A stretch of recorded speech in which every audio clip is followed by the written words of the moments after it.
Hello, everybody. Today we are going to be reviewing entries from the May Art Dare, focusing on abstract art a la carte. If you would like to grow as an artist and you can't afford an art class, we've got everything you need here at Art Prof: critiques, tutorials, and professional development.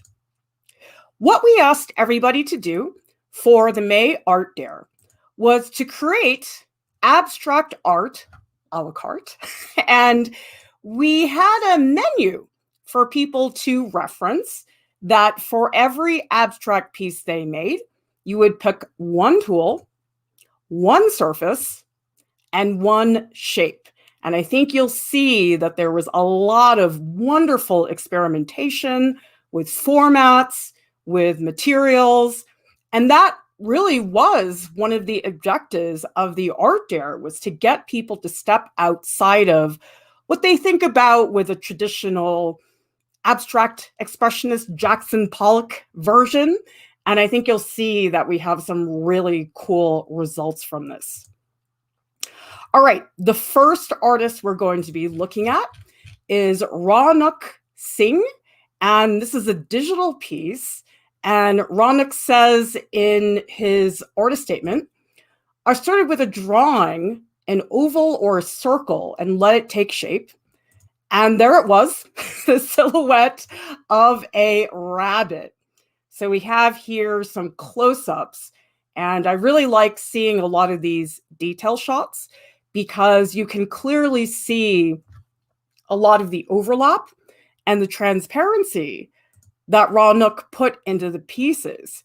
And in some of them, the transparency is not that obvious. Like, I actually think in this area here, you might miss some of the transparency, but if you look really close, you can see this very big dark shape actually is hiding layers beneath it. And so I think Ranuk did a great job of that, because the transparency, some areas it's subtle, some areas it's very obvious. Like if I go back here, you can clearly see the overlap of the many patterns.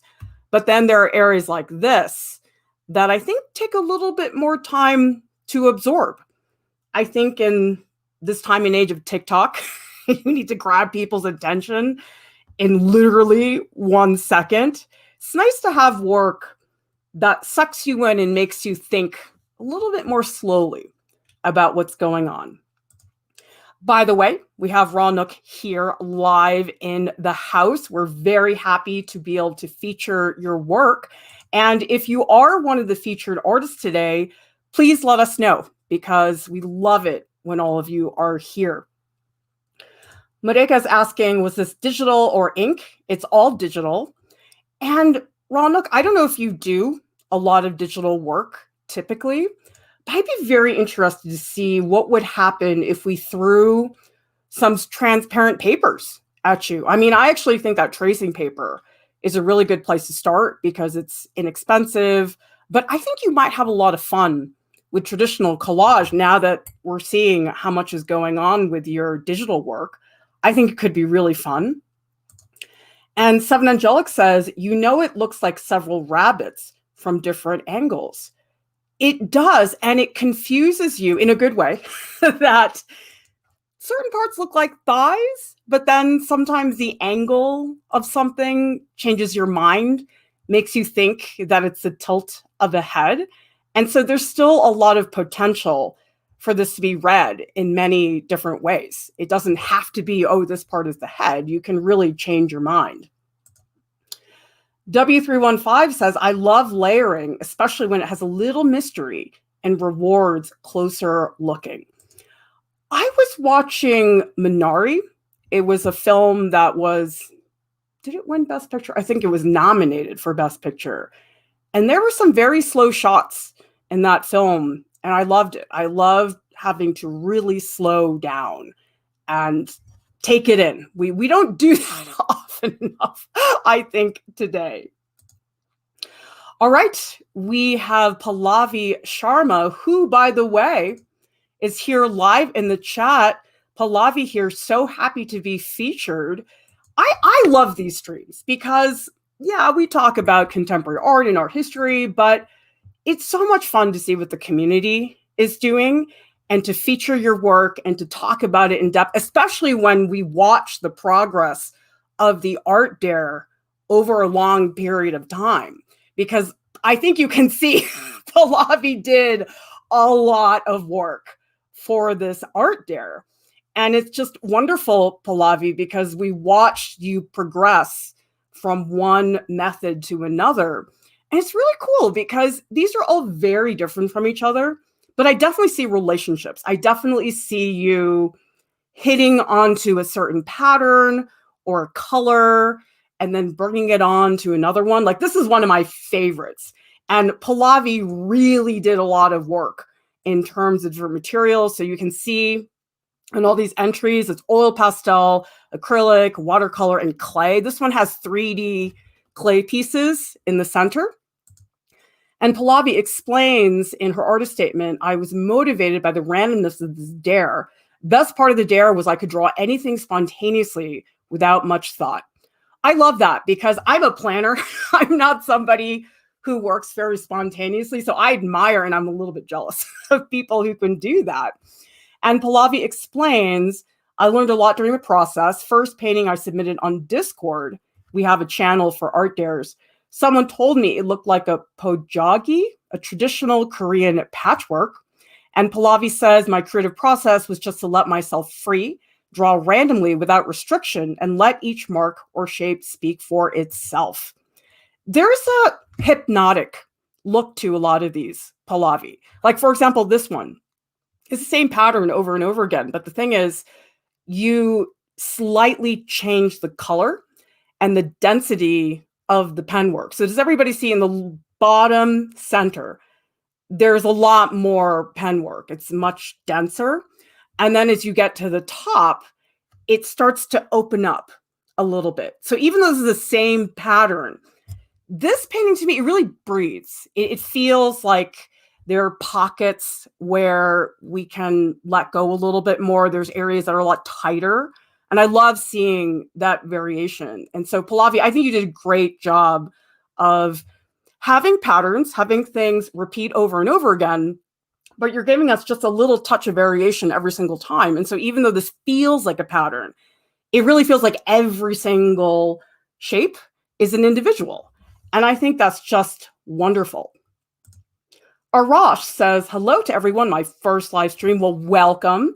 Thank you for all the content you've created and all the information you gave us. Well, I'm so happy to have you here. And Miranda, who, by the way, your work is going to be featured later on, says this is so subtle, but it has some of the layered quality of the first one. And Ranuk says, I believe about the previous piece. This one's so beautiful, like water drops and ripples. And Marika says, this one has so much depth. This is my personal thing, but I happen to really like feeling depth in abstract work because abstract isn't my personal leaning. Like I'm not somebody who thinks abstractly. I appreciate it and I enjoy making it, but it's not really my language, the way that Lauren thinks about color. And so I think that is one of the first things I look for in abstract work is, okay, does this piece have depth? And how is the depth being organized? Maybe it's a lack of depth, who knows? But I definitely noticed that in a lot of the pieces. Pallavi says, thank you so much for the appreciation. Well, I hope a lot of you enjoy seeing these community streams because we're not doing this for the numbers. They're just not as popular as far as some of other content goes. But I think in some ways, they're some of the most important streams for us because you are Art Prof, all of you. I know it feels like, oh, we're here on the streams and everything, but this is concrete, visible evidence of people learning and developing. And that's my favorite part as a teacher. I used to say to a lot of students, listen, I don't really care about the product. I mean, I do, but really, I just want to see you try. I want to see the effort and I want to see you change throughout the semester. I don't want you to do the same thing over and over again. And I think you can see even in 1 month, we're seeing so much innovation within just a couple of pieces. And so to me, these are in some ways the most satisfying streams because they really show the learning. And I love that. There's nothing better than that as an educator. It's like my art teacher soul is just like, oh, I'm so proud of everybody. It's just wonderful. Oh, I like this. Miranda says, this one makes me feel like when you can't pick up pennies off a hard floor. That's so specific, but I love it. It's such a wonderful analogy. And Carrie Ann says, yes, feedback from peers is awesome and helps me grow. Yeah, and those of you who are in the Discord, I think, have seen that you're all bouncing on top of each other. And it really is a mutual exchange. I don't see a lot of the post and run stuff that I see a lot in Facebook groups. And tell me in the chat, how many of you feel that you really have made a connection with people in the Discord as far as your artistic growth goes? Because I'll be honest, when I was a brick and mortar classroom, my assumption was just, oh, nothing is going to compare. And yes, it's not the same thing. It's like apples and oranges, right? It's just not the same thing, but it's extraordinary. The relationships and the dialogues that people are having with their artwork. All right, let's look at Sarah Malmrose, who is from Norway. And these pieces are done in soft pastel. And Sarah explains this piece consists of two parts. The first one I covered entirely with soft pastel, used kneaded eraser to remove the pigment. And the second one started out empty, and I slowly transferred the excess pigments in the kneaded eraser onto the blank paper. Oh, that is brilliant. Because yeah, your kneaded eraser gets really gross, especially with soft pastel. It just doesn't get absorbed very well with the kneaded eraser. I just love that. I love that the two sections are connected as far as the process goes. And that says to me that a lot of you were really thinking about material. Because sometimes if you're doing something that's a little bit more concept oriented, like you're doing an illustration or something like that, it actually makes it tougher to do the experimentation with your material because it's like you got a lot of other things to think about. But here, where you can really focus on that material is great. And Sarah explains, I imagine these shapes as huge, disappearing in the distance on the horizon like a backdrop. Well, yeah, because the individual portions themselves are so beautiful, but then it's really the relationship between the two cutout pieces that I think really makes this piece. Also, I don't know if anybody's noticed this, but do you see the shadows on the left-hand side? Sarah, I don't know if this was intentional or not, but I see this more as a 3D piece, like a low relief, as opposed to a flat 2D piece. Like, does everybody see the black cast shadow that the white shapes are reflecting on the orange shape? That is beautiful. And that's just another layer of dimension that I wasn't expecting with this piece. I think a lot of people would think, oh, cut paper, it's got to be flat. But it doesn't have to be. I think that this has both. It has the depth and the impact of the graphic shapes that I think is really nicely done. God Corporation says, I didn't manage to connect with Discord. Well, you should get in there. The invite link is in the video description below. Because the Art Prof Discord, it's like a 24 art party. We're such dorks. I love looking at some of the technique channels where people are like comparing brushes. Is awesome. Like, it's so great. And Musiki says that's such a cool technique with the eraser. And Miranda says, I'd love to see this project expanded like that, made huge in distance in a gallery or street art. Well, I'll tell you, a lot of people who do the art dare, they discover something that maybe they didn't anticipate, and then they'll take it and transform it into something else. So in a lot of ways, the art dares, they can become a launching pad for a larger project. Other times it's just a little vacation from your artistic self. And that's valuable too. I think that people need to have those sandboxes to play around in, but not feel like, oh, this is going to go on forever. The nice thing is that you have the limit of 1 month to keep that going. Lisa says the curves are generous and fun. Yeah, very whimsical. And it's fun to think about every abstract painting as having a personality. Because if you think about Pallavi's that we saw earlier, that one's so mesmerizing. I mean, you sort of felt like hypnotized by a lot of pieces. This is so funny and so playful. And I just love that about this piece. Jarek Ann says, yes, doing the art dare, you learn so much. Well, because I think a lot of people end up doing stuff that they typically would not do. And it's great. We all need a little break from our typical artistic selves. And Carolyn says, regarding Sarah's piece, seeing these in sheet metal in a park or city square would be amazing. And Sal DeVito says, I love the art dares. Help me discover new stuff. And Charco Fanine just came here. No idea what I'm looking at, but this is beautiful. That's great. All right. So the next artist we're going to look at is Anne Juriak. I'm sorry. I'm probably mispronouncing your name. Anyway, Anne is from France. And Anne says in her statement, first abstract artwork of my life. I fear to be overwhelmed. And Anne felt that the strong shape and surface would talk to me, guide my hand and mind in the process as if I were a cave woman painting in Pêche-Mer. Sorry, I took 4 years of French in high school. Don't speak a word. It's so pathetic. I'm really sorry. And you know what's remarkable about these pieces by Anne? These are done on cheap brown paper. I think oftentimes we talk about beautiful Arches watercolor paper. And yes, I love Arches watercolor paper, but I think this is a great example. You don't need fancy, expensive art supplies to make compelling work. In fact, sometimes the cheaper materials, they can make you bolder. You can feel that you can mess around more because if you screw up, it's not a big deal to make another one. So Anne, I'm actually curious, since you're here live in the chat, if the cheap brown paper actually helped you in the process, because you were very productive. Like, this is a lot of pieces. I've only shown you a few. There's many, many more to be looking at. But I think especially what you did so successfully, Anne, was really play with the shape. How many people here before the art dare hadn't really played with the shape of an artwork? Because I do think it's a lot more typical for people just, okay, the standard rectangle. And that's fine. There's nothing wrong with a standard rectangle.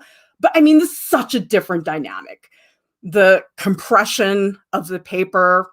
Some of these almost feel like they're imploding in a way. And I really love that process. And Anne also says, it was sometimes hard to answer accurately with one tool, but such fun. And Anne explains, I spent this month painting abstract, thinking abstract, questioning myself on what is abstract. What is representation? Is there a clear limit between one and another? Those are great questions, Anne. And I think you are likely not the only person here who is thinking about that. And I do have a lot of people who say, oh, abstract art, I don't get it. It frustrates me. I feel like everybody else does. And I don't. You're not the only one. I think I still, to a certain degree, feel that way because it's not my language. It's not what I'm used to. But I do appreciate it, I think, as far as contextualizing in art history and contemporary art. And Paula says, yes, I learned how hard abstract art really is by attempting this art dare. Absolutely. I mean, you've heard that stereotypical line that people say in museums, oh, my kid could do this. No. Sometimes, but not all the time. Teacher Marty says, the colors remind me of fire and smoke, but not scary, playful shapes. Although here it's changing, because does everybody see the intense saturation of the orange here? It's a very different atmosphere than the pieces that we saw earlier. Great comment from Ayla, who says, looks like an organ alive. Yeah, these almost feel like beings or entities. I mean, I can almost feel them pulsing. It's really fantastic. Lisa H says, are these squashed materials? I think it's brown paper that's been compressed. And maybe you can explain a little bit more about your process. Seven Angelic says, I love the scrunching with these. And W.C. Lee says, using inexpensive materials is much more freeing. And great comment from Trish, who says, Anne's work looks sculptural. I love it. Yeah, do you see how a lot of people, I think, really started to see their pieces as objects? I mean, sure, these are fairly flat. They're not super three-dimensional, But I think you do start to think about it in a different way, because when you see your piece as an object, it does shift your thinking quite dramatically. Oh, this is a cool comment. Serco Fanine, sorry for the pronunciation, really random input, but I think some of the wonder to abstract is that you don't ever truly get it. Well, I think because it's not defined. I think you can't look at it and say, oh, that's an apple. It's not clear cut. And it really, I think, opens itself to interpretation, which I love.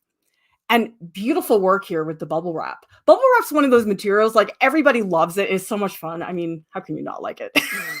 But it oftentimes is so obviously bubble wrap that it actually gets in the way. And I would not have known this was bubble wrap unless you had made that comment earlier. And I think that you've really been able to transform that quite dramatically. Okay, so Anne explains brown paper inducted with gesso or PVA and crumpled. Oh, that's really smart. I bet that gave you a little bit more structure to the paper, because probably drawing on something that didn't have the glue or PVA would have been a lot more difficult. Okay, we have a piece from Anonymous, and this piece is made with fabric, acrylic paint, embroidery, beads, and thread. And Anonymous explains, I love mixed media abstract art. Lately, I'm really fascinated with textiles, embroidery art. So for this dare, I decided to experiment with fabric, paint, and beads. I love that somebody used embroidery for this, because we don't get a ton of work that's textiles based. But when I was teaching at RISD, I remember having students who were textile majors, and I'd see what they were making, and it's fascinating. I mean, I never got to take a textiles class when I was at RISD as a student, but oh my goodness, the textures, the color, I mean, just this one close-up, okay? The stitching, the beads, the bleeding of the colors, even the shape is just wonderful. And so I love that you took something. I don't think a lot of people think about textiles with abstract art. I mean, there are a lot of contemporary artists out there who are using textiles to make abstract art, but it's a small world. It's not really something that gets a lot of attention or visibility. And so I'm really happy to see this. Anne says, I literally hated working with bubble wrap. Well, we couldn't tell. So good job hiding that. W315 says, I love this great interplay of that particular fabric weave and the exact thinness of the paint.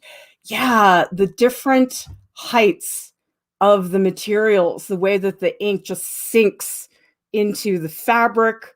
You have the beads that are popping off of that surface. It's a really nice sense of contrast again. Seven Angelic says, this is so cool. I love the mix here, and what a neat mix of mediums. Ranuk says, I can feel the texture. Yeah, so tactile. I mean, this is one of those pieces, I know you're not supposed to, but you just want to run your fingers throughout the entire thing. And Ariel says, beautiful use of embroidery. Yeah, and it's not what a lot of people think of when they think about embroidery. I think a lot of materials do almost have a stereotype. Like you take a charcoal drawing, you sort of expect it to look a certain way. I think that's the case with any material. Embroidery is the same thing. You expect it to have a certain quality, but it's totally different. Christine Gray Wolf says, I've moved to creating art with just discarded paper, nothing else. I feel like we need to use what we have or glean like discarded cans of paint. Oh, people have done amazing stuff with recycled materials. So yeah, I mean, I don't work that way, but a lot of people do, and that's great. Teacher Marty says, I've never seen textiles with abstract art, very organic looking and original. The close-up photos of different areas are interesting too.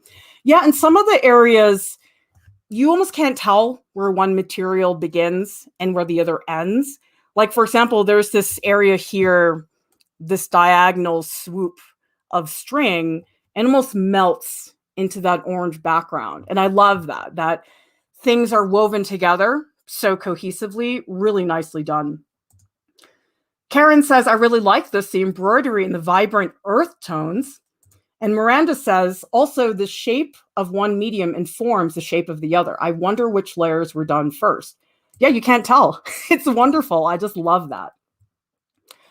Okay, let's take a look at Marika from Germany. And I believe you are live here in the chat, so say hello. And Marika's materials are seaweed, photo, and digital.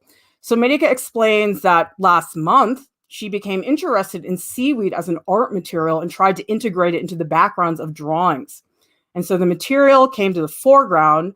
I made a bas relief and seaweed sculptures. And here's the thing, Marika explains that the seaweed sculptures, they only last a few hours. So I started to focus more on the pictures, turning them into abstract still life prints.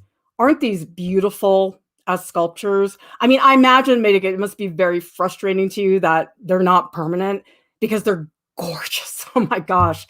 It's too bad that they don't stick around. But instead of being frustrated by that and feeling like, oh, that's a huge roadblock, I can't get through that, I love the solution, which was to transform these into photos, because then you capture that moment in time when the seaweed sculpture is still put together.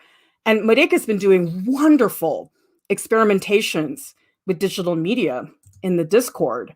And so Marika says, I started to focus more on the pictures, turning them to abstract still life prints. To me, the appeal lies in the unique texture and light reflection of the material. It's so cool the way that these are going through such dramatic transformations. Like this image is actually the sculpture. I mean, I don't think a lot of us would make that connection because you've been so bold about transforming the imagery. And that's why I think the digital stuff is working, because a lot of people, when they do digital stuff to the work later on, oftentimes it's a tweak. And that's fine. I mean, a lot of people use it for that reason. It's extremely helpful. But if you all go back and look at this, you can see the transformation is so bold and dramatic. And I think it's amazing that you have really taken the leap here. Karen says the color play is fabulous.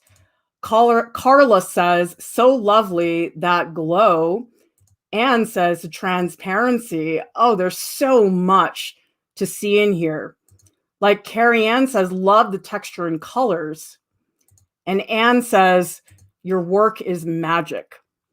Really beautiful work. And by the way, this is not something that Marika figured out overnight. I've been watching your progress in the Patreon channels of the Discord.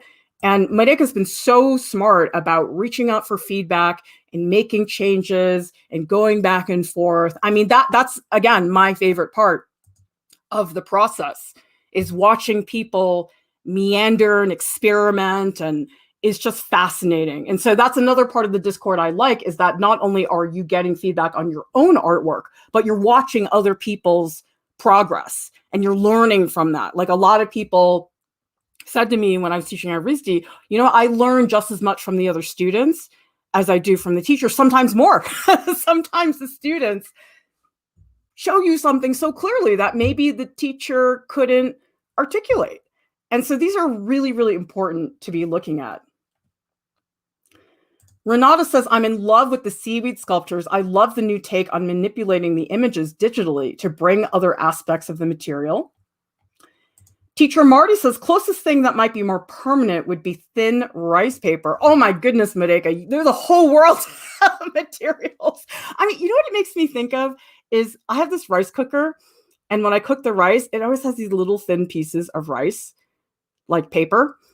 I mean, it's probably not good for artwork, but I'm sure there's a whole world of fragile, thin paper-like materials that you can work with. And Marika says, I was so greatly mentored by you and Deep Deep Menon. Well, you're welcome. I mean, that's why we're there. And if you have not joined the Discord, you should, because, oh my goodness, it's a whole other level of interaction that we don't have on the live streams. So please think about joining. Okay, oops. Sorry about that. Okay, this is Miranda Levitt, and Miranda is from Canada. And the materials are epoxy and paper, thumb, eyeball is the shape. And we have another one here, which is surface is the canvas, the tool is the palette knife, and the shape is the circle. Very cool pieces, and they're so different from each other. I mean, sometimes I really like working on artworks as a group because, number one, you can go back and forth. Like if you're frustrated with one, you can go work on the other, but also they inform each other because inevitably you're going to compare the two and you're going to say, okay, what's different? What's the same? Am I carrying over a certain material? And that can be really fun. So Miranda explains, I thought, maybe wrongly, the farther you get from direct representation, the more thoughtful the piece should be, even if the audience comes away with a completely different theme from what the artist intended, at least it made them think. I love that because we had this conversation with Kat and Lauren about, does my art need deep meaning? And I was the art snot that said, yeah. Lauren and Kat were like, it's fine if it's pretty. I'm like, no, I want deep meaning. Sorry for those of you who want to make pretty artwork. That's my personal bias. And so this is cool. Miranda says, I found this horrible book of aphorisms about women, quotes with stuff like, a woman is easily governed if a man takes her in hand, and silence is the ornament of women. Yikes. Not cool. And so Miranda explains, my role as a woman in society and religion, my own self-image, seem always to be in conflict. I often run away from confronting the schism. And so the black shape in the middle is the same shape as the floater thing, Mario Despocius, in my right eye. And lens flare, I was watching J.J. Abrams' Star Trek while painting. I love that. It was such different forms of inspiration. Sometimes it's as simple as that. And it doesn't have deep meaning. I mean, this one to me does. I'm just saying, it doesn't always start out that way. Sometimes you don't know what you're doing, and then the meaning reveals itself. And sometimes it never does. It just depends on what's happening. Oh, Marika says rice paper will be next. I've been photographing my artichoke yesterday for an abstract still life. Oh, very cool. I can't wait to see the results in the Discord. And Fiona says, love the material in that artwork. And W315 says, JJ, the lens flare. Yep. I love that. That is so cool. And Miranda says, I love Star Trek. So yes, it does. I'm not a Trekkie, but my husband really likes TNG, The Next Generation. I mean, it does have Jean-Luc Picard. I mean, he's hot. Plus he's related to the X-Men, which makes me think about Wolverine. So, you know, it's all good. Mosiki says, I love the colors in both of these, especially this one. Oh my goodness, Miranda, the color, this blue, it's so luscious. And you wouldn't think that about a blue that's so dark. I think oftentimes people think for a color to show itself off, it has to be bright and saturated. And this is pretty dark. I mean, it's verging on being black. But I wonder, Miranda, if it's because of that glowing yellow that you have at the top that is playing off of the dark blues, and then just this like splash of white is so powerful. It's so graphic in the middle. You have the circle, but then this like movement of the brushwork. I mean, you can feel that brush moving across the surface of the painting. That is beautifully done. Oh, this is cool. Miranda says, I did 8 at the same time going back and forth. That's wonderful. And I do think that a lot of people did that for this dare, that they didn't just do one abstract piece. They did several. And that makes sense to me because, well, that's not technically a requirement of the art dare. I do think when you're playing with materials, it is a lot easier to just do a lot because then you curate. You pick the 2 out of the 8 that you think work the best because not every experiment's going to work. You're going to have some that don't work so great. Marika says the blue is so deep. Oh, wow. We have a lot of Star Trek fans. I mean, they are everywhere. My connection to Star Trek, well, this isn't even Star Trek. Anybody see that movie Galaxy Quest? Goblin Valley that I painted in one of my tutorials is in Galaxy Quest. And it really looks like an alien planet. It's so funny. Miranda says, I wish you could see the layers of white, but I couldn't capture it. Yeah, that's the one thing about teaching online that is so hard for me, not seeing the work in real life, because you do miss a lot in that process, especially with stuff like this, which is so much about the material and the surface. Oh, it just kills me that I can't see that. That's the one thing that's very, very tricky. W315 says, I save tissue from shoe boxes and all the leftover acrylic on my palette gets painted on it. Oh, that's so good. I love that so much. All right, everybody. The prizes go to Marika won the honorable mention. So congratulations. We're so excited with what you're doing with the seaweed. And I know that the Art Dare was part of other things that you've been playing with, but you're on your way. I mean, I feel like the Art Dare was almost a stop, a little road stop along the way, because you clearly are doing more with this. I mean, you're going beyond the Art Dare, which is phenomenal.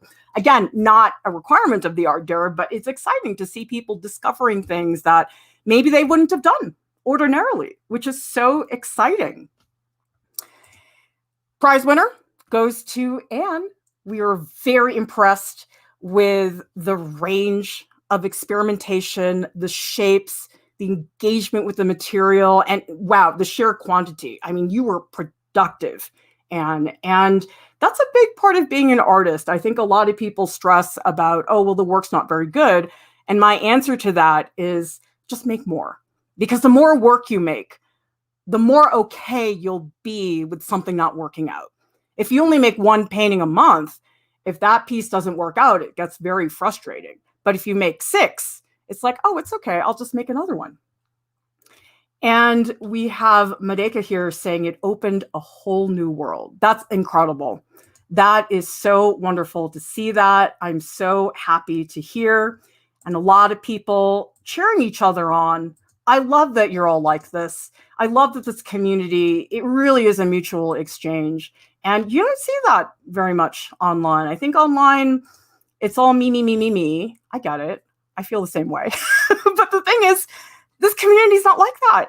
And I think it inspires everybody else to help each other, because when you get the support from somebody else, it makes you want to give the support back. Anne says, oh my God, I know, it's very exciting, because you know what?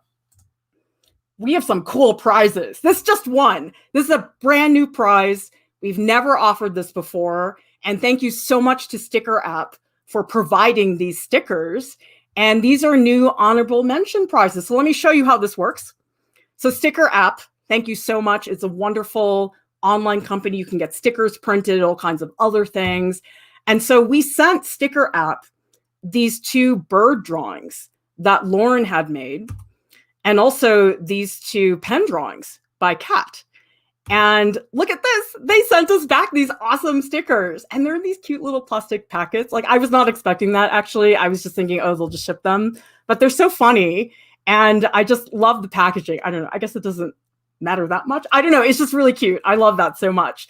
And so we printed these stickers of Lauren's birds. We have cats on this cool holographic surface. I was not expecting that either, but it really works with the image, because on the text, it says there's no limit to where it can go. And I feel like the hologram just looks awesome. So we're really stoked to see these. And so if you want to order something from Sticker App, just go down to the video description below. We have the link to Sticker App, and you can use coupon code 20ArtProf. Just know that it expires July 2nd. So if you want to get on the sticker train, you're going to want to go down there. And thank you again to Sticker App, because these are so, so fun. Remember, a few more days for you to do the Art Dare, which is to do body art and or a tattoo design. So watch the stream if you want information. Marika asks about Sticker App, so you can order regardless of where you live. I'm actually not sure about that. So check their website. I'm sure they have information on that. Remember, if you are submitting for the Art Dare, tag us on Instagram, art.prof. Use hashtag ArtProfDare. We do have an upload form on artprof.org. You can use that if you're not on social media. And we will be posting this Google slideshow so everybody can access it later on the new artprof.org. If you have not gone to see the new website, oh, I know I'm tooting my own horn. Well, not really, because Dee did everything. Our wonderful web developer did 99.999% of the work. We're so excited. There's so many cool things on the website that we never had before. So go check it out. Art Prof has a podcast. It's available on Spotify and also on iTunes. And in a few minutes, I'll be hanging out in the Art Prof Discord. We will be in the post live streams channel so we can type and chat with each other about how awesome we are, because we are. My daughter went through this phrase in the 5th grade where she just walked around saying, I'm awesome. And I think we should all do that as much as we possibly can. Subscribe to our channel, like a video, leave a comment. That helps us out with the YouTube gods, because I know we're at 102K subscribers, but wouldn't it be awesome if it was 500K? So help us out. And thank you so much to our top Patreon supporters. Remember, when you support Art Prof, you're supporting somebody in the world, an artist who cannot afford an art class. That's who you're supporting when you support us. And thank you to Julie Atkinson, who started the 3rd slide of our Patreon supporters. Look at how lonely Julie is. Don't you want to join Julie on the 3rd slide so she's not so lonely?